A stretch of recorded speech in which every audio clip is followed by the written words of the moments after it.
পৃথিবীর মানচিত্রে যার কোনো চিহ্ন নেই, উপগ্রহের ছবিতেও দেখা যায় না, এমনই একটি জেলখানা আছে। নাম কালো খাঁজ কন্টেইনমেন্ট সেল। বলা হয় এটি স্থাপিত হয়েছে এক জনহীন পাথুরে উপত্যকার গভীরে, যেখানে দিনের আলো পৌঁছতেই চায় না। এই জেলখানার অবস্থান সরকারি নথিতে নেই। প্রবেশপথটি পাহাড়ের গায়ে একটি ক্ষুদ্র ফাটল।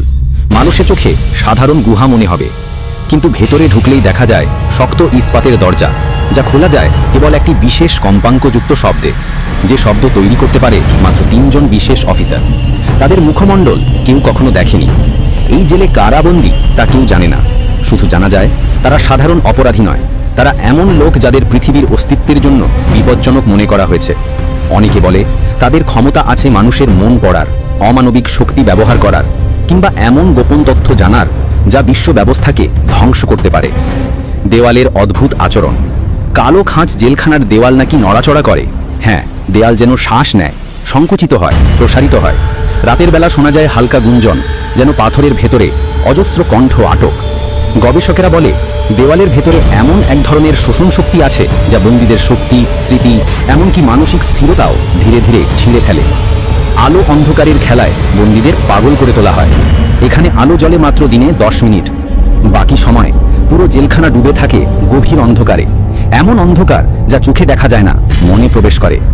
অনেক বন্দী কয়েক সপ্তাহের মধ্যেই দিশেহারা হয়ে পড়ে, নিজের নাম পর্যন্ত ভুলে যায়। প্রেতভ্রমণের করিডর। জেলখানার একটি করিডর আছে যার নাম অন্ধ ফিসফিসানি টানেল। যে করিডরে ঢোকে সে নিজের অতীতের ভয়াবহ স্মৃতি শুনতে পায় ফিসফিস করে। অনেক গার্ড এই টানেলে টহলে গিয়ে ফিরে এসে বলে, আমি আমার নিজের কণ্ঠ শুনেছি, কিন্তু আমি তো কিছু বলিনি। প্রহরীরা মানুষের মতো নয়। গার্ডরা নাকি সাধারণ মানুষ নয়, তারা মুখোশ পরে, কথা বলে না। তাদের চোখে রক্তের মতো লাল আলো দেখা যায় অন্ধকারে। কেউই জানে না তারা মানুষ, রোবট নাকি অন্য কিছু। পালানোর ইতিহাস। এই জেলখানা থেকে মাত্র একজন বন্দী পালানোর চেষ্টা করেছিল। কিংবদন্তি মতে সে বাইরে বেরোতেই দৌড়ে উঠেছিল পাহাড়ের দিকে। পাহাড়ে পৌঁছানোর আগেই তার চারপাশে হঠাৎ শূন্যতা তৈরি হয়, যেন বাতাস চুষে নেয়। মুহূর্তের মধ্যে সে গায়েব হয়ে যায়, তার ছায়াটুকুও পাওয়া যায়নি। কেন এটি পৃথিবীর সবচেয়ে বিপজ্জনক জেলখানা? কারণ এটি শুধু বন্দী রাখে না, বন্দির ভয়, স্মৃতি, শক্তি সবকিছু শোষণ করে।